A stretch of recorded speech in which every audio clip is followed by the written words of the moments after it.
Hello students, आज के video में हम डिस्कस करेंगे समग्र शिक्षा अभियान के बारे में, यानी SMSA समग्र शिक्षा अभियान। ठीक है, तो समग्र शिक्षा, इसका लोगो आप देख सकते हो, सबको शिक्षा अच्छी शिक्षा। ठीक है, इस विजन के तहत देखिए इसकी शुरुआत हुई थी 1 अप्रैल 2018 से। ठीक है, और ये एक समयबद्ध कार्यक्रम था 31 मार्च 2020 तक का, लेकिन 5 वर्ष के लिए इसको बढ़ा दिया गया 1 अप्रैल 2021 से लेकर के 31 मार्च 2026 तक का। ठीक है, तो केंद्रीय बजट 2018-19 के अंदर विद्यालय शिक्षा की प्री स्कूल यानी प्राइमरी से लेकर के 12वीं कक्षा तक की शिक्षा के बिना किसी वर्गीकरण, ठीक है, विदाउट एनी सेगमेंटेशन, एकीकृत व समग्र रूप में विकास और उन्नयन हेतु एक नया फ्लैगशिप कार्यक्रम रखा गया। ठीक है, शुरू किया गया, जिसका नाम रखा गया समग्र शिक्षा अभियान। ठीक है, तो कौन से बजट में? केंद्रीय बजट 2018-19 के अंदर। ठीक है, कौन सी क्लास से संबंधित है?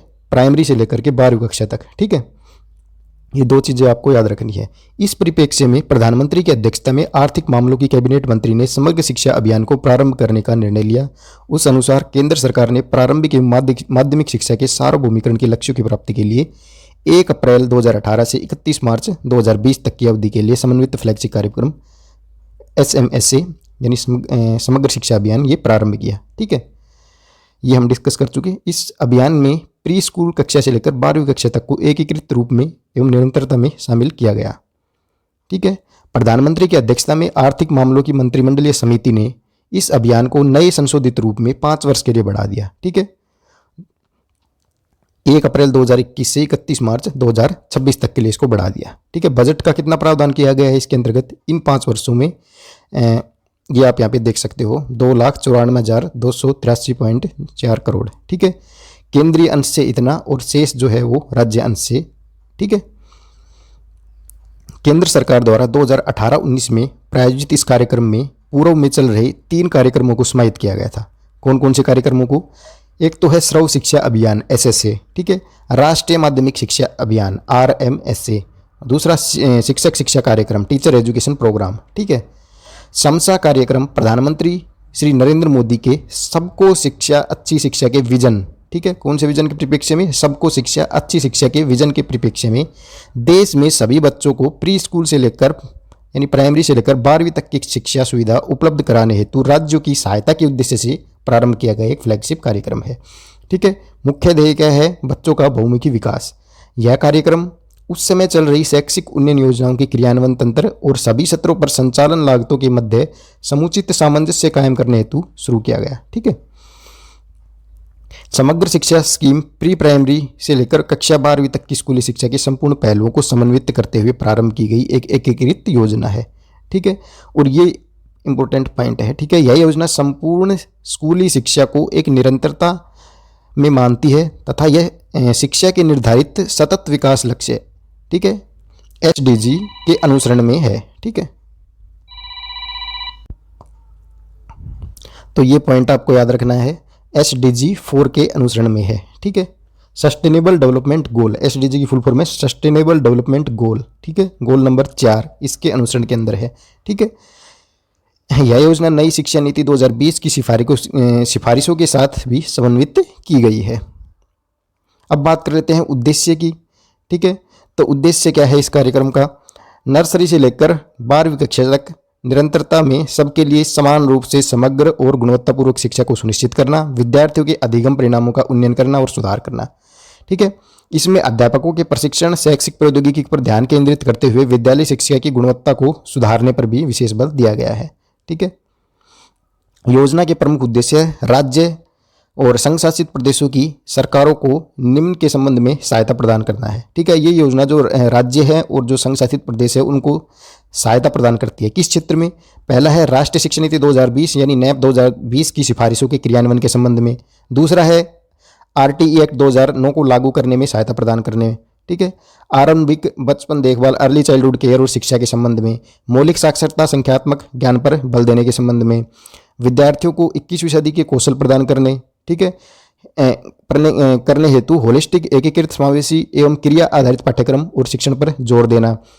गुणवत्तापूर्ण शिक्षा उपलब्ध कराना, विद्यार्थियों के अधिगम परिणामों के उन्नयन हेतु प्रावधान। ठीक है, स्कूली शिक्षा के सभी सत्रों पर सामाजिक लैंगिक अंतरालों को पाटना। ठीक है, यानी उनमें ब्रिज करना उनको। ठीक है, स्कूली शिक्षा के सभी सत्रों पर समता और समावेशिता सुनिश्चित करने, तो इन संबंध में जो है सहायता प्रदान करती है। शिक्षक प्रशिक्षण की नोडल एजेंसी के रूप में राज्य शैक्षिक अनुसंधान व प्रशिक्षण परिषद यानी SCERT और जो आपके राज्य शैक्षिक संस्थान है, डाइट्स है आदि को सुदृढ़ और प्रोन्नत करने में सहायता प्रदान करते हैं। साथ ही व्यावसायिक शिक्षा को प्रमोट करने और विद्यालय शिक्षा में सुरक्षित और संरक्षित तथा अनुकूल अधिगम वातावरण सुनिश्चित करने और विद्यालय मापदंडों में न्यूनतम मानकों को सुनिश्चित करने में सहायता प्रदान करती है। ठीक है। प्रमुख लक्ष्यों की बात करें तो ये लक्ष्य है शिक्षा पर सार्वजनिक पहुंच और समता और गुणवत्तापूर्ण शिक्षा देना, व्यावसायिक शिक्षा को बढ़ावा देना और शिक्षक शिक्षा संस्थानों का सुदृढ़ीकरण करना, ये समसा के प्रमुख लक्ष्य हैं। ठीक है। समसा का क्रियान्वयन एक केंद्र प्रायोजित योजना के रूप में राज्य या संघ शासित प्रदेशों के स्तर पर एक एकल राज्य क्रियान्वयन समिति, ठीक है, सिंगल इम्प्लीमेंट सोसाइटी SIS के माध्यम से किया जाता है। ठीक है। तो क्रियान्वयन कौन करेगा? एकल राज्य क्रियान्वयन समिति SIS के माध्यम से किया जाता है। अब बात कर लेते हैं समग्र शिक्षा की मॉनिटरिंग और निर्देश हेतु केंद्रीय स्तर पर क्या संरचनात्मक व्यवस्था है। ठीक है। तो शासी परिषद की बात करें, राष्ट्रीय स्तर पर शासी परिषद का अध्यक्ष कौन होगा? केंद्रीय शिक्षा मंत्री। ये याद रखना है आपको, इंपॉर्टेंट पॉइंट है। ठीक है। राष्ट्रीय स्तर पर शासी परिषद का अध्यक्ष कौन होगा? केंद्रीय शिक्षा मंत्री। किसकी शासी परिषद का? समसा की शासी परिषद का। ठीक है। केंद्रीय शिक्षा मंत्री जो है वो इसका अध्यक्ष होगा। ठीक है। और वहां पर क्या होगा? एक परियोजना अनुमोदन बोर्ड होगा। यह है क्रियान्वयन समिति। इसका अध्यक्ष होगा सचिव स्कूल शिक्षा एवं साक्षरता विभाग दिल्ली। ठीक है। परियोजना अनुमोदन बोर्ड। ठीक है। राज्य स्तर की बात करें तो राज्य स्तर पर क्या होगी? राज्य क्रियान्वयन एजेंसी होगी। ठीक है। राजस्थान स्कूल शिक्षा परिषद जिसका प्रमुख आयुक्त एवं राज्य परियोजना निदेशक होंगे। ठीक है। गवर्निंग काउंसिल, यह है राज्य स्तर की बात कर रहे हैं। ठीक है। तो ये जो है ऑफिशियल साइट पर दिया गया है। ठीक है। ये पोस्ट है। ठीक है। कार्यालय मुख्यमंत्री राजस्थान राज्य क्या होगा? अध्यक्ष होगा। ठीक है। गवर्निंग काउंसिल की बात हो रही है। समसा की गवर्निंग काउंसिल राज्य के अंदर, उसका अध्यक्ष कौन होगा? राजस्थान का मुख्यमंत्री होगा। उपाध्यक्ष कौन होगा? शिक्षा मंत्री राजस्थान और मुख्य सचिव राजस्थान सरकार, ये इसके उपाध्यक्ष होंगे। ठीक है। बस अध्यक्ष और उपाध्यक्ष आपको याद रखने हैं। ठीक है। राज्य स्तर पर गवर्निंग काउंसिल, ठीक है, समसा की गवर्निंग काउंसिल के अध्यक्ष कौन होंगे? मुख्यमंत्री। उपाध्यक्ष कौन होगा? शिक्षा मंत्री और मुख्य सचिव। ठीक है। सदस्य याद करने की जरूरत है नहीं। ये तो बात करी थी हमने गवर्निंग काउंसिल की। अब है क्रियान्वयन समिति की, कार्यकारी समिति की। कार्यकारी समिति का अध्यक्ष कौन होगा? प्रमुख सचिव स्कूल शिक्षा भाषा एवं पुस्तकालय विभाग पंचायती राज प्रारंभिक शिक्षा विभाग राजस्थान जयपुर, ये इसका अध्यक्ष होगा। किसका? कार्यकारी समिति, समसा की कार्यकारी समिति। ठीक है। राज्य स्तर पर हम बात कर रहे हैं तो उसका अध्यक्ष होगा प्रमुख सचिव स्कूल शिक्षा भाषा एवं पुस्तकालय विभाग पंचायती राज प्रारंभिक शिक्षा विभाग राजस्थान जयपुर। ठीक है। तो स्कूल शिक्षा का प्रमुख सचिव ये अध्यक्ष होगा, ये आपको याद रखना है। ठीक है।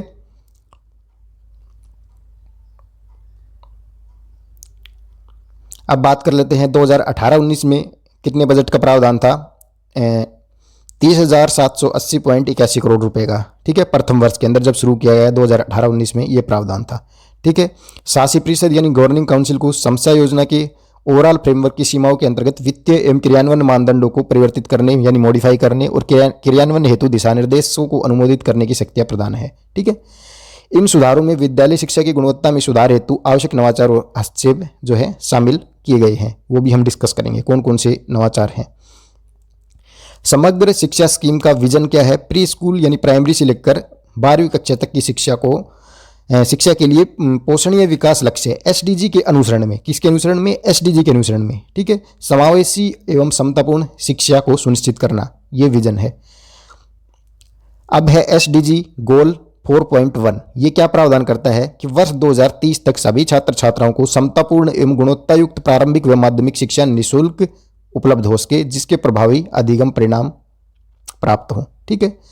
तो ये गोल है। एक तो SDG 4.1 और 4.5 क्या निर्धारित करता है? वर्ष 2030 तक शिक्षा में सभी सत्रों पर लैंगिक भेदभाव समाप्त होंगे और यह सुनिश्चित करता है कि शिक्षा के सभी सत्रों पर सभी को शिक्षा की समान पहुंच होगी और व्यावसायिक प्रशिक्षण उपलब्ध होगा। ठीक है। तो SDG गोल 4 के अंदर भी 4.1, 4.5, ठीक है, ये सभी आपको याद रखने हैं। ठीक है। किसके अनुसरण में है? SDG गोल 4 के अनुसरण में ये कार्यक्रम शुरू किया गया है। राजस्थान में इस योजना का क्रियान्वयन केंद्र द्वारा प्रायोजित योजना के रूप में किया जा रहा है। ठीक है। राज्य के अंदर क्या है, एकल क्रियान्वित शिक्षा विभाग द्वारा राज्य स्तर पर क्या है, एकल क्रियान्वयन समिति, ठीक है, के रूप में राजस्थान स्कूल शिक्षा परिषद का गठन किया गया है। एकल क्रियान्वयन समिति कौन है, समझा की राजस्थान स्कूल शिक्षा परिषद, ठीक है, मेन पॉइंट। इसका अध्यक्ष कौन होगा, ये हम ऊपर डिस्कस करके आए हैं अभी, ठीक है, प्रमुख सचिव स्कूल शिक्षा, ठीक है। क्रियान्वयन समिति के अध्यक्ष की बात हो रही है। गवर्निंग काउंसिल का अध्यक्ष कौन होगा, मुख्यमंत्री होगा, ठीक है। तो इन छोटे छोटे पॉइंट को नोट करते चलना है, ठीक है। गवर्निंग काउंसिल का अध्यक्ष कौन होगा और क्रियान्वयन समिति क्या है, क्रियान्वयन समिति राजस्थान स्कूल शिक्षा परिषद का गठन किया गया है क्रियान्वयन समिति के रूप में, और इसका अध्यक्ष कौन होगा, सचिव, प्रमुख सचिव स्कूल शिक्षा, ठीक है, जो ऊपर डिस्कस करके आए हैं। इन पॉइंट को नोट करते हुए चलना है। समसा योजना देश के 15.1 लाख विद्यालयों, 26.4 करोड़ से अधिक विद्यार्थियों एवं सरकारी व निजी विद्यालयों के 96.8 लाख शिक्षकों को कवर करती है। वित्त पोषण कौन करेगा, तो केंद्र एवं राज्य सरकार द्वारा 60:40 के अनुपात में की जाती है, ठीक है। ये एक्सेप्शन है 8 पूर्वोत्तर क्षेत्र के राज्यों, ठीक है, जो यहाँ पे लिख रखे हैं, अरुणाचल प्रदेश, असम, मणिपुर, मेघालय, मिजोरम, नागालैंड, सिक्किम, त्रिपुरा, और हिमालय क्षेत्र के 2 केंद्र शासित क्षेत्र जम्मू कश्मीर और लद्दाख, साथ ही 2 राज्य उत्तराखंड और हिमाचल प्रदेश। इनके लिए वित्त व्यवस्था केंद्र 90% और राज्य 10%, ठीक है, 90:10 के अनुपात में की जाएगी, ठीक है। और वैसे जनरली 60:40 के अनुपात में है, जो बच गए उन राज्यों के लिए। बिना विधानसभा वाले केंद्र शासित प्रदेशों में 100% वित्त केंद्र सरकार प्रदान करेगी, ठीक है। तो ये वित्त पोषण याद रखना है, कितना प्रावधान है, ठीक है। ये एक्सेप्शन भी हमने डिस्कस कर लिया, 90:10 के अनुपात में वित्त पोषण होगा इन सभी का, ठीक है। बिना विधानसभा वालों में 100% वित्त पोषण होगा, ठीक है। ये छोटे छोटे पॉइंट है, ये नोट करने हैं। राजस्थान में समग्र शिक्षा अभियान के प्रभावी क्रियान्वयन हेतु राज्य स्तर पर, जिला स्तर पर, खंड स्तर पर, संकुल स्तर पर संगठनात्मक आधार का सृजन किया गया है। सभी नीचे डिस्कस करेंगे एक एक पॉइंट। राज्य स्तर पर समग्र शिक्षा अभियान का नियंत्रण, प्रबंधन व पर्यवेक्षण आयुक्त समग्र शिक्षा अभियान में निहित है, ठीक है। राज्य स्तर पर कौन करेगा, नियंत्रण, प्रबंधन, पर्यवेक्षण आयुक्त समग्र शिक्षा अभियान, जिसके अधीन क्या है, राज्य परियोजना निदेशक, अतिरिक्त राज्य परियोजना निदेशक और अन्य अधिकारी और कर्मचारी आते हैं। जिला स्तर पर मुख्य जिला शिक्षा अधिकारी जो है वो समग्र शिक्षा अभियान का क्या होगा, जिला परियोजना समन्वयक, ठीक है, डीपीसी, डिस्ट्रिक्ट प्रोजेक्ट, इसके रूप में इस योजना के जिला प्रभारी होंगे, ठीक है। तो ये याद रखना है। ब्लॉक स्तर की बात करें तो मुख्य ब्लॉक शिक्षा अधिकारी यानी सीबीईओ इस कार्यक्रम का इंचार्ज होगा, और वही ब्लॉक संदर्भ केंद्र सहयोगी बीआरसीएफ का कार्य भी वही करेगा, ठीक है। संकुल स्तर की बात करें, क्लस्टर लेवल पर समग्र शिक्षा का जिम्मा ग्रामीण क्षेत्र में पंचायत प्रारंभिक शिक्षा अधिकारी यानी पीईईओ तथा शहरी क्षेत्र में संकुल संदर्भ केंद्र प्रभारी सीआरसीएफ का होता है, ठीक है। तो ये सभी याद रखने हैं आपको। राज्य स्तर पर कौन, जिला स्तर पर, ब्लॉक स्तर पर, संकुल स्तर पर, ठीक है। नियंत्रण, प्रबंधन और पर्यवेक्षण कौन करेगा, ये देखिए, ये है राज्य स्तर की बात। राज्य स्तर पर हम बात कर रहे हैं संगठनात्मक ढांचे की, संगठन की बात कर रहे हैं, ठीक है। प्रमुख सचिव होगा शिक्षा का सबसे ऊपर, उसके बाद आयुक्त समग्र शिक्षा, ठीक है। राज्य परियोजना निदेशक उपायुक्त होंगे, ठीक है। इसके बाद अतिरिक्त राज्य परियोजना निदेशक 1, अतिरिक्त राज्य परियोजना निदेशक 2, वित्तीय सलाहकार और अधीक्षण अभियंता, ठीक है। इसके नीचे अतिरिक्त राज्य परियोजना निदेशक 1 के नीचे कौन होगा, उपायुक्त होंगे, 4 उपायुक्त, ठीक है। उप निदेशक होंगे 4, सहायक निदेशक होंगे 4, ठीक है। संयुक्त निदेशक 1, उपायुक्त 3, ठीक है। इसके नीचे उप निदेशक 4, सहायक निदेशक 4, ठीक है। तो इस तरीके से है। वित्तीय सलाहकार, इसके नीचे लेखाधिकारी, सहायक लेखाधिकारी, कनिष्ठ लेखाकार, अधीक्षण अभियंता के नीचे अधिशासी अभियंता, सहायक अभियंता, कनिष्ठ अभियंता, ठीक है। तो ये तो इजी रूप दिखा दिया। जो ऑफिशियल साइट पर डाटा है वो ये है, ये डाटा है। समग्र शिक्षा राजस्थान राज्य स्तर की बात हो रही है। ये राज्य स्तर पर संगठनात्मक ढांचा है, आप यहाँ पे देख सकते हो, हिंदी में ऊपर दिखा दिया, ठीक है। इस तरीके से है कुछ। Additional state project director 1, additional state project director 2, financial adviser, superintendent engineer, इसके नीचे ये अधिकारी होंगे, ठीक है। तो सबसे ऊपर कौन है, प्रिंसिपल सेक्रेटरी, उसके नीचे कमिश्नर, फिर स्टेट प्रोजेक्ट डायरेक्टर, और उसके नीचे ये है एडिशनल स्टेट प्रोजेक्ट डायरेक्टर, 2 होंगे, ठीक है। फाइनेंशियल एडवाइजर होगा, सुप्रिटेंडेंट इंजीनियर होंगे, ठीक है। ये है राज्य स्तर की बात। संगठनात्मक ढांचे की बात कर रहे हैं हम, ठीक है। डिस्ट्रिक्ट लेवल की बात करें, ठीक है, तो ये देखिए, ज्वाइंट डायरेक्टर जयपुर, बीकानेर, कोटा, ठीक है, भरतपुर, जोधपुर, उदयपुर, अजमेर, पाली, चूरू, ठीक है। इस तरीके से संगठन है डिस्ट्रिक्ट लेवल पर, ठीक है। तो इसमें कुछ इम्पोर्टेंट तो है नहीं, लेकिन फिर भी देख लेते हैं। समग्र शिक्षा अभियान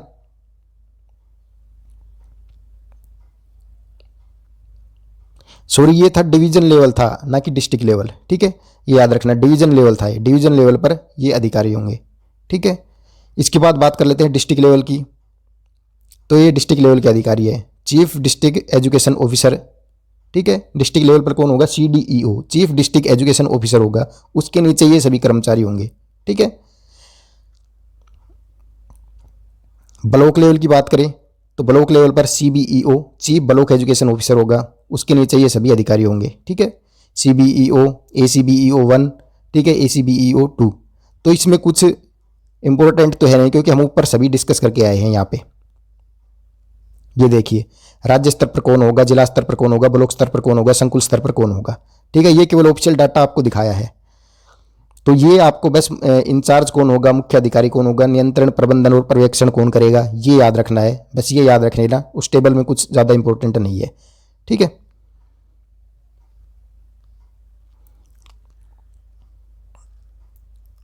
अब है समग्र शिक्षा अभियान के लाभ क्या क्या हैं। समग्र शिक्षा योजना का उद्देश्य बालकों को गुणवत्तापूर्ण शिक्षा उपलब्ध कराने के साथ साथ उन्हें विभिन्न तरह के कौशलों यानी स्किल एवं ज्ञान में दक्ष करना है। इस अभियान के निम्न फायदे हैं। क्या क्या फायदे हैं भाई? संपूर्ण स्कूली शिक्षा के संबंध में समग्र दृष्टिकोण का निर्माण करना, विद्यालय शिक्षा के लिए नर्सरी, प्रारंभिक, माध्यमिक, उच्च माध्यमिक स्तर की शिक्षा की का पहली बार समावेशन किया गया। इसके अंतर्गत स्कूलों का एक संपूर्ण इकाई के रूप में एकीकृत प्रबंधन किया गया। इससे सरकारी विद्यालय में बुनियादी ढांचे के अंदर सुधार संभव होगा। साथ ही शिक्षक प्रशिक्षण संस्थानों का सुदृढ़ीकरण किया गया, ठीक है, जिससे अध्यापकों की क्षमता विकास को बढ़ावा मिला। गुणवत्तापूर्ण शिक्षा पर ध्यान केंद्रित किया जा सकेगा। बालकों की सीखने की क्षमता को बेहतर बनाने पर बल दिया जा सकेगा। शिक्षा की सार्वभौमिक पहुंच तथा समानता के साथ गुणवत्तापूर्ण शिक्षा की व्यवस्था संभव है। शिक्षा का व्यावसायीकरण यानी उनको प्रोन्नत किया गया, ठीक है। इस कार्यक्रम में यह निर्धारित किया गया कि शैक्षिक रूप से पिछड़े ब्लॉक्स, वामपंथी, चरमपंथ, नक्सलवाद से पीड़ित जिले, विशेष फोकस वाले जिले, बॉर्डर क्षेत्र और 115 आकांक्षित यानी एस्पिरेशनल जिलों को वरीयता दी जाएगी, ठीक है। तो थ्योरेटिकल जो पार्ट है उस पर ज़्यादा ध्यान नहीं देना, ठीक है। जो मेन पॉइंट है एग्जाम के अंदर वही पूछे जाते हैं। समग्र शिक्षा अभियान की मुख्य विशेषताएं क्या है? शिक्षा की समग्र अवधारणा, होलिस्टिक अप्रोच, यानी नर्सरी से लेकर कक्षा 12 तक समग्रता एवं निरंतरता से समझना। विद्यालय शिक्षा के उन्नयन हेतु कार्य योजनाओं में नर्सरी एवं उच्च माध्यमिक स्तरों को पहली बार एक साथ शामिल किया गया इसके अंतर्गत, ठीक है। दूसरा है प्रशासनिक सुधार हुआ इसके अंतर्गत, ठीक है। शिक्षा उन्नयन व विकास की विभिन्न योजनाओं के क्रियान्वयन हेतु एकीकृत प्रशासनिक ढांचा, जिससे सुसंगत क्रियान्वयन संभव होगा। योजनाओं में राज्यों को विशेष हस्तक्षेपों में प्राथमिकता निर्धारित करने की स्वतंत्रता दी गई। विद्यालय को प्री स्कूल से लेकर कक्षा 12 तक निरंतरता से देखते हुए एक एकीकृत प्रशासनिक व्यवस्था इसके अंतर्गत की गई, ठीक है। और क्या क्या विशेषताएं हैं? गुणवत्तापूर्ण शिक्षा पर फोकस किया गया। टीचर एवं टेक्नोलॉजी, 2T, टीचर और टेक्नोलॉजी पर अधिक ध्यान देकर शिक्षा की गुणवत्ता के संवर्धन पर अधिक बल दिया गया। शिक्षकों एवं विद्यालय प्रधानों का क्षमतावर्धन किया गया। भावी शिक्षकों की गुणवत्ता सुधारने हेतु शिक्षक शिक्षण संस्थानों जैसे SCERT डाइट के सुदृढ़ीकरण पर बल दिया गया, ठीक है। SCERT को शिक्षकों को सेवा पूर्व प्रशिक्षण और सेवाकालीन प्रशिक्षण प्रदान करने वाले नोडल संस्थान के रूप में विकसित किया गया, ताकि यह शिक्षक प्रशिक्षण को आवश्यकता आधारित एवं गतिवान बना सके, ठीक है। तो ये विशेषताएं हैं इसकी। इसी के अंतर्गत है विद्यालयों में गणित व विज्ञान के अधिगम को प्रोत्साहन देने हेतु राष्ट्रीय आविष्कार अभियान RAA को अधिक समर्थन प्रदान करना। बच्चों में प्राथमिक स्तर पर ही आधारभूत कौशलों के समुचित विकास हेतु पढ़े भारत बड़े भारत अभियान को समर्थन प्रदान करना, ठीक है। ये विशेषताएं पढ़ रहे हैं हम। और क्या विशेषता है? बालिका शिक्षा पर विशेष फोकस किया गया। कस्तूरबा गांधी बालिका विद्यालयों को कक्षा 6 से 8 से उन्नत करके 6 से 12 तक किया गया। उच्च प्राथमिक कक्षा से उच्च माध्यमिक कक्षा तक की छात्राओं को आत्मरक्षा प्रशिक्षण, सेल्फ डिफेंस ट्रेनिंग दी गई, ठीक है। ये इसके विशेषताएं हैं। बेटी बचाओ बेटी पढ़ाओ अभियान को और अधिक सुदृढ़ता एवं प्रतिबद्धता को क्रियान्वित किया गया इसके अंतर्गत। विद्यालयों का सुदृढ़ीकरण कैसे किया गया? विद्यालय तक सार्वभौमिक पहुंच सुनिश्चित करने हेतु कक्षा 1 से 8 तक के बच्चों को समुचित परिवहन सुविधा उपलब्ध कराना, ये इसकी विशेषता, ठीक है। कंपोजिट स्कूल ग्रांट को 14,500 से 50,000 रुपये से बढ़ा दी गई और 25,000 से 1 लाख तक कर दी, जिससे विद्यालय में हुए नामांकन के अनुपात में जो है इसको दिया जाएगा। स्वच्छता कार्यक्रम, स्वच्छ विद्यालय कार्यक्रम के समर्थन हेतु विशेष प्रावधान, राज्य के विद्यालयों में संरचनात्मक सुधार और उनकी गुणवत्ता में सुधार। नेक्स्ट है समावेशी शिक्षा पर विशेष फोकस किया गया इसके अंतर्गत, ठीक है। नेक्स्ट विशेषता क्या है, समावेशी शिक्षा पर फोकस।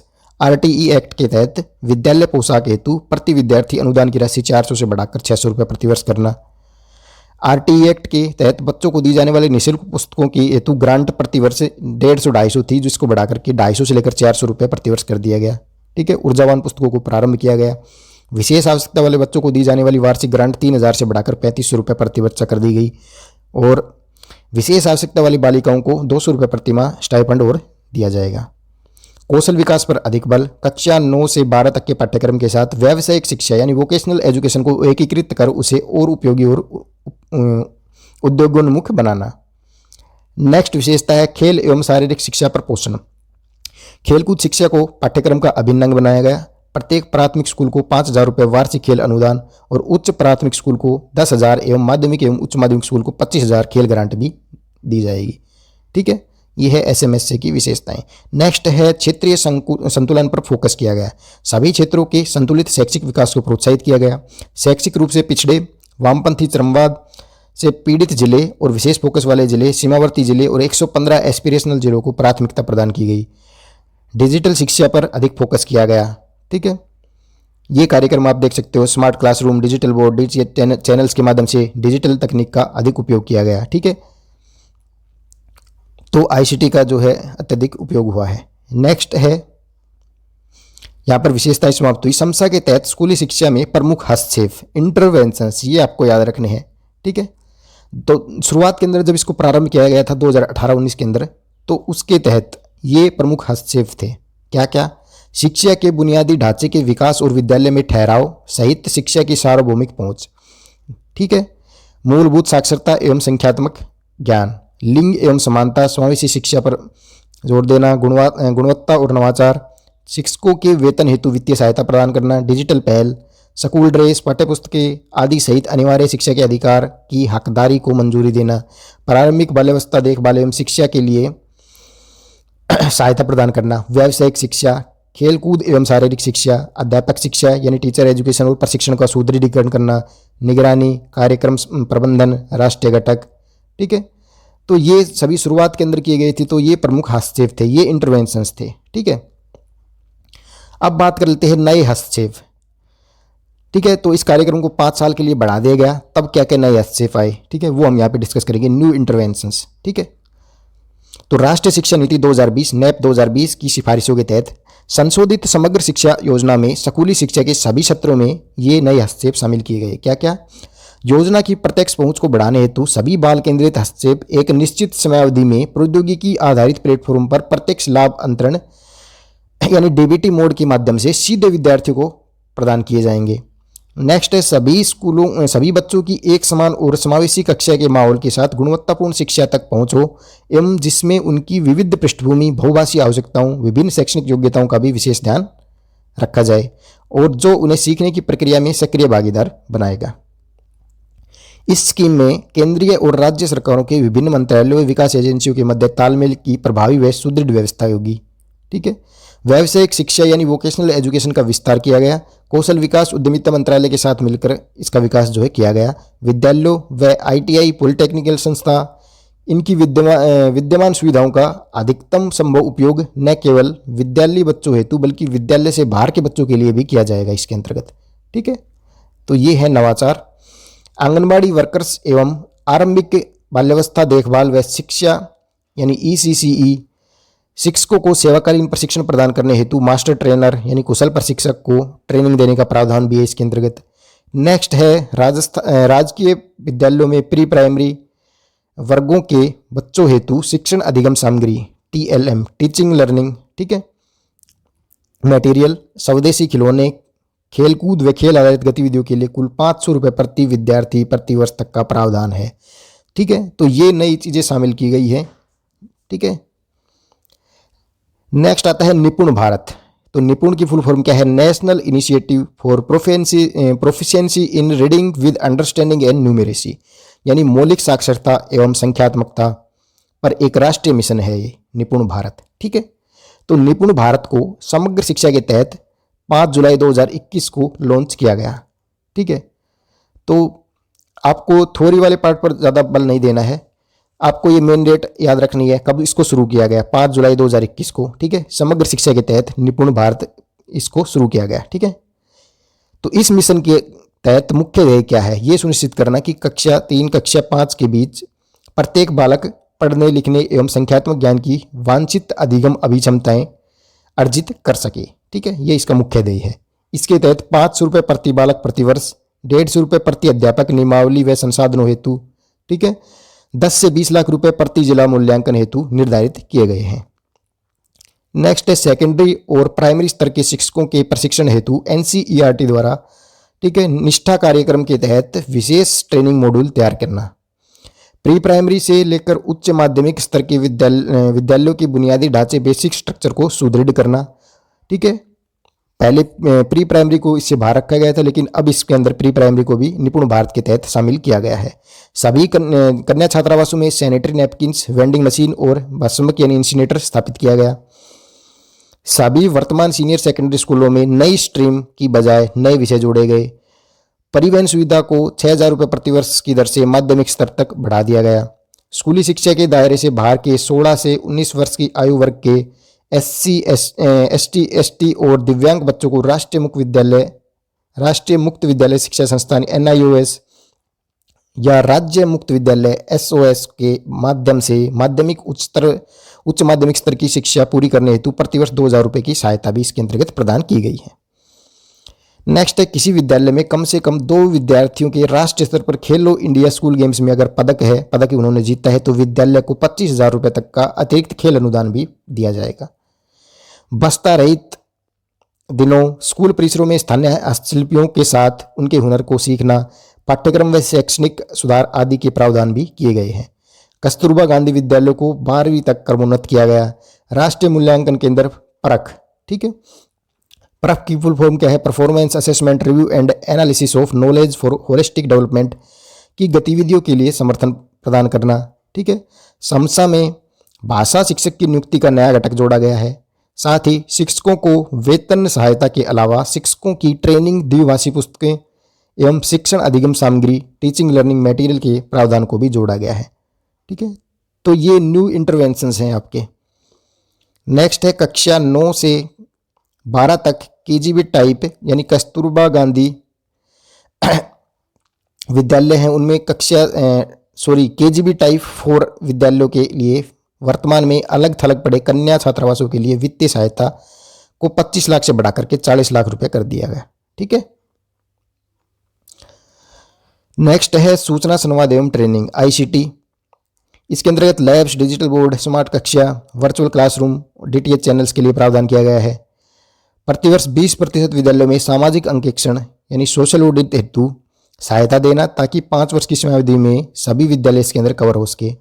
तो ये सभी इसके अंदर प्रावधान किए गए हैं न्यू इंटरवेंशंस के अंदर, ठीक है। नेक्स्ट है समग्र शिक्षा अभियान की गवर्निंग काउंसिल। तो हम ऊपर डिस्कस करके आए हैं केंद्रीय स्तर की भी और राज्य स्तर की भी गवर्निंग काउंसिल क्या है, ठीक है। समग्र शिक्षा अभियान के लिए राष्ट्रीय स्तर पर केंद्रीय शिक्षा मंत्री की अध्यक्षता में एक शासी परिषद तथा केंद्रीय स्कूल शिक्षा एवं साक्षरता मंत्रालय के सचिव की अध्यक्षता में प्रोजेक्ट अप्रूवल बोर्ड का गठन किया गया है। तो बस यही पॉइंट आपको याद रखने हैं। राष्ट्रीय स्तर पर शासी परिषद का अध्यक्ष कौन है, केंद्रीय शिक्षा मंत्री है, ठीक है। प्रोजेक्ट अप्रूवल बोर्ड, ठीक है, इसका अध्यक्ष कौन है, केंद्रीय स्कूल शिक्षा एवं साक्षरता मंत्रालय के सचिव की अध्यक्षता में, ठीक है। तो ये इसका अध्यक्ष है सचिव। शासी परिषद को समसा योजना के वित्तीय फ्रेमवर्क में परिवर्तित करने की शक्तियां हैं एवं योजना के ओवरऑल फ्रेमवर्क के अधीन इसके क्रियान्वयन के दिशा निर्देश तय करने का अधिकार भी है। अब हम बात कर रहे हैं राजस्थान की। तो राजस्थान के अंदर क्या है, राजस्थान स्कूल शिक्षा परिषद है, ठीक है। तो समसा के प्रभावी क्रियान्वयन हेतु राज्य में राजस्थान प्राथमिक शिक्षा परिषद एवं राजस्थान माध्यमिक शिक्षा परिषद दोनों के स्थान पर क्या कर दिया, राजस्थान स्कूल शिक्षा परिषद का गठन किया गया वर्ष 2018 के अंदर, ठीक है, यानी शैक्षिक सत्र 2018-19 में। इसकी शासी परिषद के अध्यक्ष कौन होंगे, माननीय मुख्यमंत्री, और उपाध्यक्ष कौन होंगे, शिक्षा मंत्री एवं मुख्य सचिव राजस्थान। ऊपर डिस्कस करके आए हैं ये सारी चीजें, ठीक है, ऊपर हम डिस्कस करके आए हैं। ठीक है, कि स्टेट के अंदर शासी परिषद का अध्यक्ष कौन होगा, राजस्थान के मुख्यमंत्री होंगे, उपाध्यक्ष कौन होगा, शिक्षा मंत्री और मुख्य सचिव राजस्थान होंगे, सभी डिस्कस करके आए हैं ऊपर। यह परिषद राज्य में समग्र शिक्षा अभियान की एकल राज्य स्तरीय क्रियान्वयन समिति है। ठीक है, एकल राज्य क्रियान्वयन समिति। एकल राज्य क्रियान्वयन समिति का नियंत्रण कौन करेगा, आयुक्त। ठीक है, आयुक्त में निहित है, जिसके अधीन राज्य परियोजना निदेशक एवं अतिरिक्त राज्य परियोजना निदेशक 2 एवं उनके नीचे कई अन्य कर्मचारी कार्यरत हैं। जिला स्तर पर परियोजना के प्रभारी कौन होंगे, मुख्य जिला शिक्षा अधिकारी CDEO, ब्लॉक स्तर पर मुख्य ब्लॉक शिक्षा अधिकारी CBEO और पदेन BRCF। राजस्थान स्कूल शिक्षा परिषद प्रदेश में प्री प्राइमरी से लेकर के कक्षा 12 तक के छात्र छात्राओं के समेकित व संपूर्ण विकास के लिए कार्य करेगी। ठीक है, राजस्थान के अंदर कौन कार्य करेगी, राजस्थान स्कूल शिक्षा परिषद। ठीक है,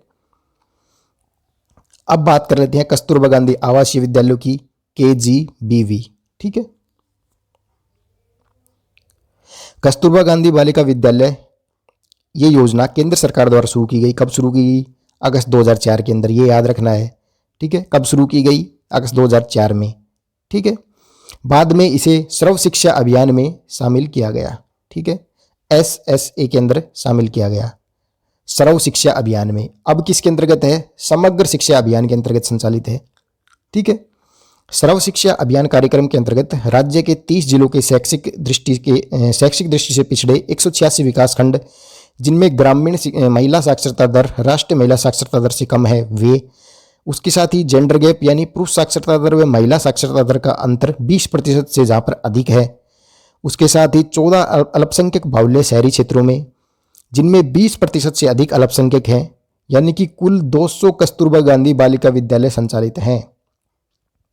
ठीक है, कक्षा 6 से 8 तक संचालित इन विद्यालयों में अनुसूचित जाति, जनजाति, अन्य पिछड़ा वर्ग, अल्पसंख्यक, सिर पर मैला ढोने वाले परिवारों की बालिकाएं, सेक्स वर्कर के परिवारों की बालिकाएं, विशेष आवश्यकता वाली बालिकाएं, गरीबी रेखा से नीचे जीवन यापन करने वाली बालिकाएं इनके अंदर अध्ययन करती है, इन KGBV में अध्ययन करती है।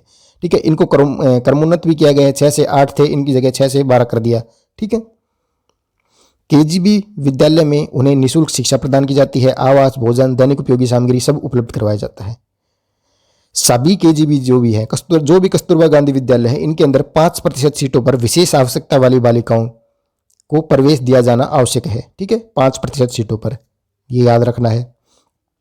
नेक्स्ट है अल्पसंख्यक वर्ग के लिए स्वीकृत 14 कस्तूरबा गांधी बालिका विद्यालय हैं, इनमें 75% सीटों पर अल्पसंख्यक वर्ग को ही प्राथमिकता दी जाएगी। ठीक है, अब बात कर लेते हैं इनका उद्देश्य क्या है। इनका उद्देश्य है वंचित वर्ग की उन बालिकाओं को शिक्षा से जोड़ना जो कठिन परिस्थितियों और दुर्गम स्थानों में रहते हुए किसी न किसी कारणवश विद्यालय नहीं जा सकी। ग्रामीण क्षेत्रों में वंचित वर्गों, अनुसूचित जाति, जनजाति, अन्य पिछड़ा वर्ग, अल्पसंख्यक व गरीबी रेखा से नीचे जीवन यापन करने वाले BPL समुदाय में व्याप्त शैक्षिक असंतुलन को कम करना, प्रारंभिक व माध्यमिक शिक्षा में बालिकाओं में नामांकन के अंतर को कम करना, बालिकाओं को गुणवत्तापूर्ण माध्यमिक शिक्षा उपलब्ध कराना, बालिकाओं का विद्यालय में अधिकाधिक ठहराव सुनिश्चित करना। ठीक है, ये इनके उद्देश्य है। अब आता है शारदे बालिका छात्रावास योजना। ये क्या है, देखिए, शैक्षिक दृष्टि से पिछड़े हुए 186 ब्लॉक्स के अंदर गुणवत्तापूर्ण माध्यमिक स्तर की शिक्षा की पहुंच बालिकाओं तक बनाने के लिए माध्यमिक कक्षाओं में अध्ययनरत बालिकाओं के आवास की योजना की गई। इस हेतु 186 शारदे बालिका छात्रावासों की स्थापना की गई थी। ठीक है, सत्र 2018-19 में समग्र शिक्षा अभियान जब प्रारंभ हुआ तो जो KGB विद्यालय थे और शारदा बालिका छात्रावास विद्यालय थे, इनको एकीकृत करके समग्र शिक्षा अभियान के तहत, ठीक है, तो इनकी संख्या हो गई कुल 318 एकीकरण के बाद। और ये सभी जो हैं KGBV के नाम से ही संचालित है, कस्तूरबा गांधी बालिका विद्यालय के नाम से ये सभी संचालित हैं। ठीक है, 2019-20 में इनकी संख्या 319 हो गई थी। ठीक है, अब एक और बच गया आपका सगुन। ये सगुन क्या है भाई, सगुन का अर्थ देख लेते हैं। स्कूल एजुकेशन सगुन एक ऐसा प्लेटफॉर्म है जिसके जरिए शिक्षा की नींव को मजबूती मिलेगी। और इसके अंदर से का क्या अर्थ है, से शब्द का अर्थ है शाला।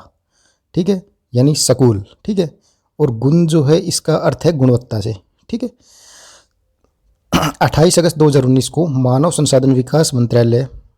संसाधन मंत्रालय ने स्कूली शिक्षा को सुदृढ़ता प्रदान करने के उद्देश्य से विश्व के सबसे बड़े ऑनलाइन जंक्शनों में शामिल एकीकृत ऑनलाइन जंक्शन स्कूल एजुकेशन सगुन, ठीक है, इसकी शुरुआत की। SC मतलब स्कूल एजुकेशन और ये आपका सगुन इसकी शुरुआत की। इस ऑनलाइन जंक्शन के जरिए स्कूली शिक्षा से जुड़े सभी ऑनलाइन पोर्टल्स और वेबसाइट को जोड़ने की पहल की गई। ठीक है, सभी ऑनलाइन स्कूल शिक्षा से जुड़े ऑनलाइन पोर्टल और वेबसाइट को जोड़ने की इसके तहत पहल की गई। यह स्कूल एजुकेशन का इंटीग्रेटेड ऑनलाइन जंक्शन है, जिसे 28 अगस्त 2019 को केंद्रीय मानव संसाधन विकास मंत्री ने लॉन्च किया। ठीक है, तो शुरुआत कब हुई शगुन की? 28 अगस्त 2019, ये याद रखना है। इस पोर्टल पर देश भर के स्कूलों के हालात, उनमें पढ़ाई के स्तर एवं किसी भी तरह की अन्य जानकारी घर बैठे कंप्यूटर या मोबाइल पर प्राप्त की जा सकती है। इस पोर्टल पर विद्यालय शिक्षा से जुड़ी किसी भी जानकारी को हासिल व उससे जुड़ी कोई भी शिकायत दर्ज कराई जा सकती है। इस एकीकृत जंक्शन यानी शगुन पर विद्यार्थियों के अधिगम संवर्धन हेतु सभी प्रकार की ई सामग्री भी एक स्थान पर उपलब्ध है। इसमें राष्ट्रीय मुक्त शिक्षा संसाधन रिपोजिटरी, ठीक है, यानी NRDER, national repository of open education resources, ठीक है, ई पाठशाला, digital infrastructure for knowledge sharing यानी दीक्षा कार्यक्रम, ये सभी शामिल है। संस्था के क्रियान्वयन एवं मॉनिटरिंग में विभाग को educational consultant of India limited यानी EDCIL के माध्यम से एक टेक्निकल सपोर्ट ग्रुप TSG की तकनीकी सहायता प्राप्त होगी। इस योजना में राज्यों, यूनियन टेरिटरीज को योजना के समग्र फ्रेमवर्क के अंतर्गत अपने क्षेत्र के अनुसार अपने हस्तक्षेप निर्धारित करने एवं उन्हें प्रायोरिटाइज करने की स्वतंत्रता प्रदान की गई है। ठीक है, तो ये था आपका टॉपिक समग्र शिक्षा अभियान। ठीक है, तो जो मेन पॉइंट है वो सभी इसके अंदर हमने डिस्कस कर ली है। मिलते हैं नेक्स्ट वीडियो में नए टॉपिक के साथ। धन्यवाद।